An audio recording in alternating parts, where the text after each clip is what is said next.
हे दोस्तों, film talk के एक नए एपिसोड में आपका स्वागत है।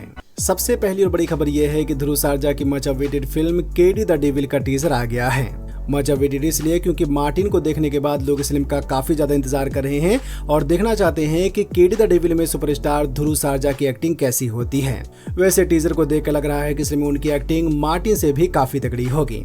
टीजर में ध्रुव सरजा के लुक और उनकी एक्टिंग को देखकर लोग इसको फर्स्ट डे फर्स्ट शो जाने की प्लानिंग कर रहे हैं, पर दुख की बात है कि अभी तक इसकी ऑफिशियल रिलीज डेट अनाउंस नहीं की गई है।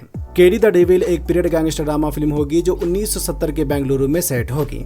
हाँ, वो एक अलग बात है कि टीजर में दिखाया गया फिल्म का वीएफएक्स 1970 से भी पुराना लग रहा है।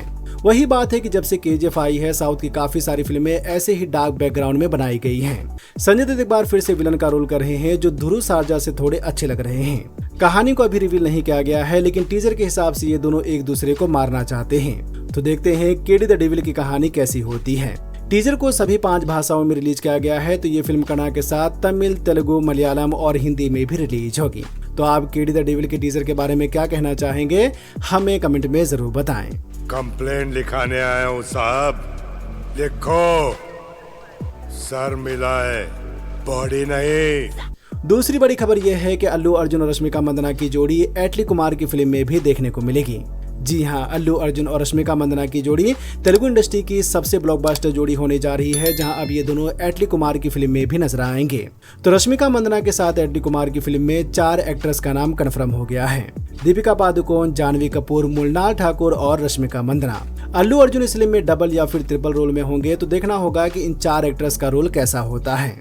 एक्टर और एक्ट्रेस का नाम कंफर्म हो गया है, तो अब देखना होगा कि एटली कुमार मैन विलन के लिए किसे साइन करते हैं। आपको जानकर हैरानी होगी कि अभी कुछ दिनों पहले रूमर आए थे कि फिल्म के मेकर्स मैन विलन के लिए विल स्मिथ से बात कर रहे हैं।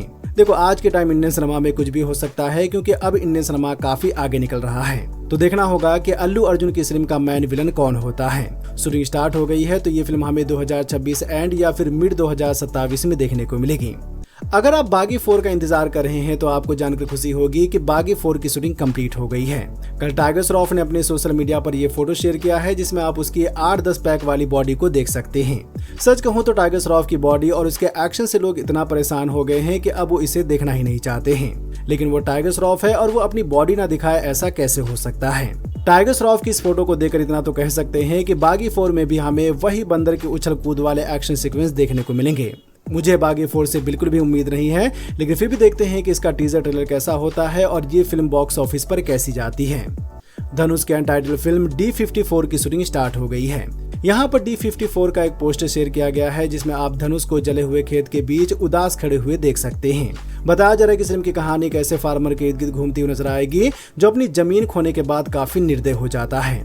मुझे यहाँ पर आसुरन वाली वाइब आ रही है, क्योंकि उस फिल्म में भी हमें कुछ इसी तरह की कहानी देखने को मिली थी, पर वहाँ पर एक बड़ा एंगल उसका बेटा था, जिसके मरने के बाद वो काफी गुस्सा हो जाता है। तो देखना होगा कि D54 की कहानी कैसी होती है। साथ ही ये भी देखना होगा कि धनुष के साथ इस फिल्म में और किसे साइन किया जाता है।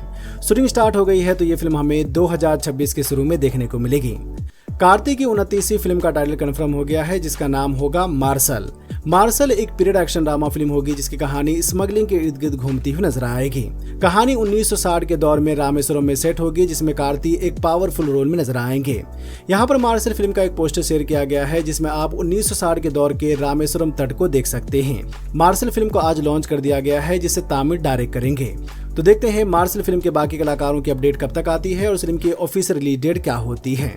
एक और बड़ी खबर यह है कि डेयरडेविल बॉर्न अगेन के सीजन 2 की शूटिंग कंप्लीट हो गई है।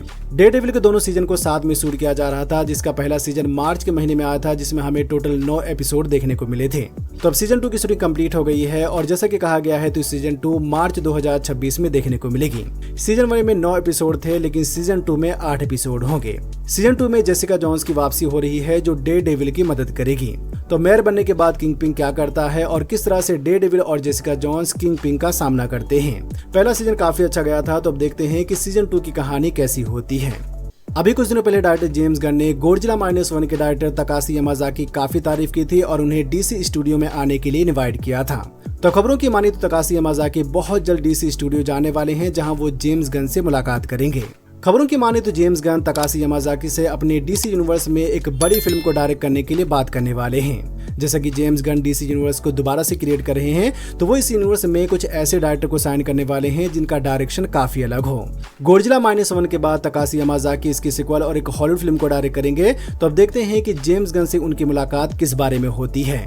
द बॉयज के एक्टर जेंसन एग्लस ने कहा है कि वॉट राइजिंग की शूटिंग अगस्त के महीने में स्टार्ट होगी।